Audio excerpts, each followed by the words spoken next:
Hey everyone, Assalamu alaikum. Welcome back to my channel. This is Pushpo from Pushpo's Recipe. আজ আমি আপনাদের তৈরি করে দেখাবো রাজশাহীর খুবই জনপ্রিয় একটি রেসিপি কাঁচা আমের জিলাপি। আর এখন যেহেতু রমজান মাসকে বলা হয় জিলাপির মৌসুম আর সামারের সিজনও চলছে। সামারের সিজনে কিন্তু প্রচুর পরিমাণে কাঁচা আম পাওয়া যায়। আর এই কাঁচা আমটা দিয়ে আপনি ঘরে খুব সহজেই আমার এই রেসিপিটি ফলো করে কাঁচা আমের জিলাপি তৈরি করে নিতে পারেন। এটা দেখতে যেমন কালারফুল, খেতেও ভীষণ সুস্বাদু, তাই এটা এত জনপ্রিয়তা পেয়েছে।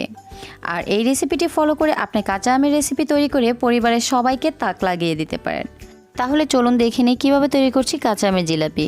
কাঁচা আমের জিলাপিটা তৈরি করার জন্য এখানে আমি একটা কাঁচা আম নিয়েছি। আমটা আমি ধুয়ে পরিষ্কার করে খুব ভালো করে ছুলে নিচ্ছি। এবার ছোট ছোট পিস করে আমগুলো আমি কেটে নিচ্ছি, যাতে করে আমার ব্লেন্ড করতে সুবিধা হয়।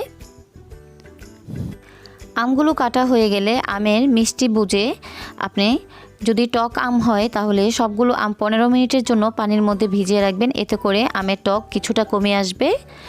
আর একটু পারলে লবণও দিয়ে নিতে পারেন। এখন 15 মিনিট পর আমগুলো তুলে আমি একটি মিক্সিং জারে দিয়ে সামান্য পরিমাণ পানি দিয়ে এটা ব্লেন্ড করে নিচ্ছি। এটা আমার ব্লেন্ড করা হয়ে গিয়েছে। এখন আমি একটা ছাঁকনির সাহায্যে চামচ দিয়ে চেপে চেপে এর রসগুলো বের করে নেব। আমের জুসটা আমার বের করা হয়ে গিয়েছে। এখানে আমার প্রায় হাফ কাপের মতো জুস হয়েছে। আরও এখানে আমি হাফ কাপ পানি মিলিয়ে 1 কাপ পরিমাণের করে নেব। এখন আমি জিলাপি তৈরি করার জন্য শিরা তৈরি করে নিচ্ছি। আর আপনাকে কিন্তু জিলাপি তৈরি করার আগেই শিরাটা তৈরি করে নিতে হবে, কারণ গরম গরম শিরার মধ্যে জিলাপি দিলে জিলাপিটা মচমচে হবে না। এখানে আমি 1 কাপ চিনি দিয়েছি। 1 কাপ চিনির মধ্যে হাফ কাপ পানি দিচ্ছি।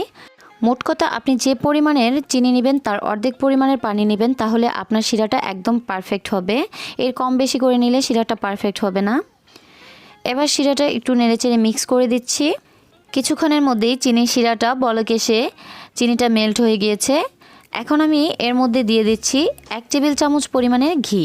ঘিয়ের পরিবর্তে চাইলে আপনারা কয়েকটা এলাচ ফাটিয়ে দিতে পারেন, আবার চাইলে গোলাপ জলও দিতে পারেন।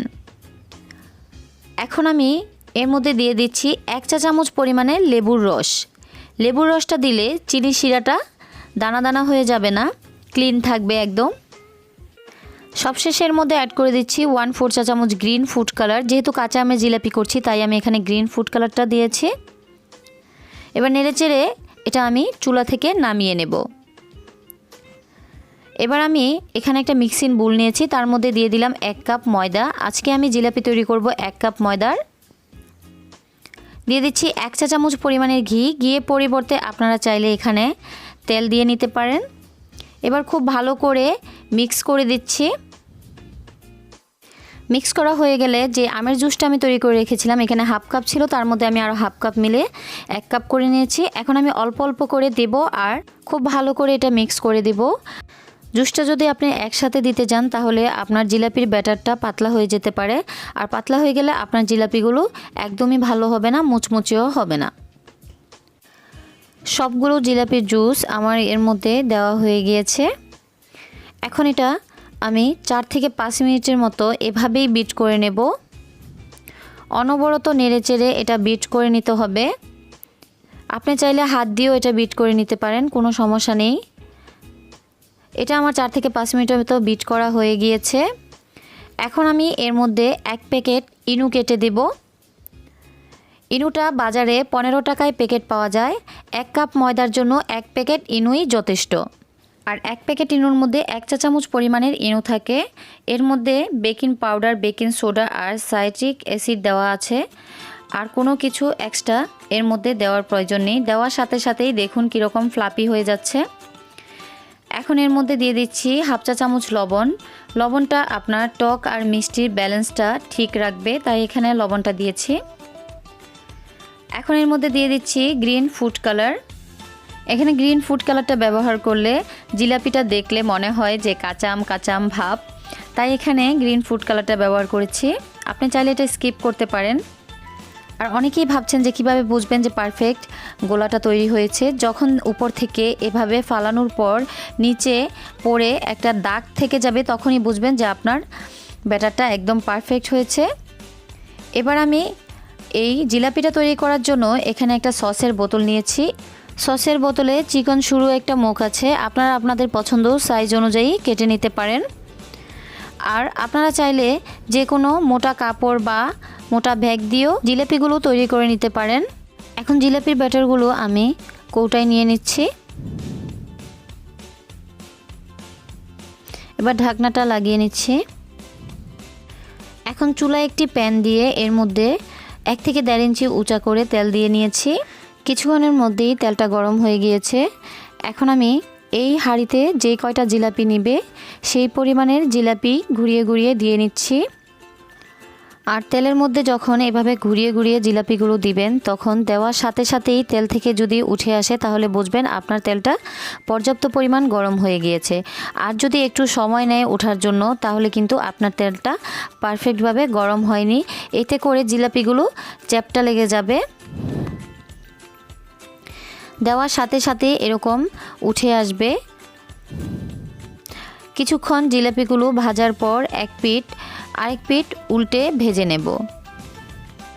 জিলাপি যেহেতু আমি এখানে চিকন করে তৈরি করেছি তাই আমার এই জিলাপিগুলো খুব বেশি সময় নেয়নি ভাজার জন্য। আপনারা যদি মোটাভাবে জিলাপি তৈরি করেন তাহলে একটু সময় নিয়ে ভেজে নেবেন। যখন দেখবেন যে জিলাপির গায়ে থেকে বুদবুদটা কমে আসছে তখন বুঝবেন যে আপনার জিলাপিটা ভাজা হয়ে গিয়েছে। এবার সবগুলো জিলাপি তুলে নিয়ে এরকম শিরার মধ্যে দিয়ে দিবেন আর 30 সেকেন্ডের জন্য এভাবে রেখে দিয়ে এটা তুলে নেবেন। এবার আবারও আমি একইভাবে সবগুলো জিলাপি ভেজে নিচ্ছি। আবারও সেমভাবে কুমকুমা গরম শিরার মধ্যে গরম গরম জিলাপিগুলো দিয়ে 30 সেকেন্ডের জন্য রেখে তারপর তুলে নিচ্ছি। সবগুলো জিলাপি আমার ভাজা হয়ে গিয়েছে আর শিরা থেকেও তুলে নেওয়া হয়ে গিয়েছে। এখন আমি জিলাপিগুলো কিছু কাজু বাদাম দিয়ে ডেকোরেশন করে নিচ্ছি, এটা একেবারেই অপশনাল। এখন আমি জিলাপিগুলো আপনাদের ভেঙে দেখিয়ে দিচ্ছি, দেখে অবশ্যই বুঝতে পারছেন যে এটা কতটা রসালো হয়েছে। আর একটা জিলাপি ভেঙেও দেখিয়ে দিচ্ছি যে জিলাপিটা কতটা ক্রিস্পি হয়েছে। দেখে আর শুনে অবশ্যই বুঝতে পেরেছেন যে এটা কতটা ক্রিস্পি হয়েছে। আর দেখুন ভিউয়ার্স, এটা কতটা ফাঁপালো আর রসে ভরপুর হয়েছে। চাপ দিলে শুধু রস আর রস, আর খেতেও ভীষণ সুস্বাদু, খুবই ক্রিস্পি। দেখুন ভিউয়ার্স, আমার কিন্তু সবগুলো জিলাপি একইভাবে ক্রিস্পি আর রসে ভরপুর হয়েছে। আমার এই রেসিপিটি ফলো করে আপনারা যদি কাঁচা আমের জিলাপি তৈরি করেন তাহলে আপনার রেসিপিটাও এরকম ক্রিস্পি আর রসে ভরপুর হবে। আর একবার ভেবে দেখেছেন কি এই টক মিষ্টি রেসিপির টেস্টটা কেমন হতে পারে? বিলিভ মি ভিউয়ার্স, এর টেস্ট অসাধারণ, এই জন্য এটা এত জনপ্রিয় হয়েছে। আপনি ঘরে একবার তৈরি করেই দেখুন না, ছোট বড় সকলেই বেশ পছন্দ করবে। আশা করি আজকের রেসিপিটি আপনাদের কাছে খুব ভালো লেগেছে। আর ভালো লেগে থাকলে অবশ্যই একটি লাইক আর শেয়ার করতে ভুলবেন না। আর রেসিপিটি ট্রাই করে অবশ্যই আমাকে কমেন্টসের মাধ্যমে জানিয়ে দিবেন রেসিপিটি কেমন হয়েছে।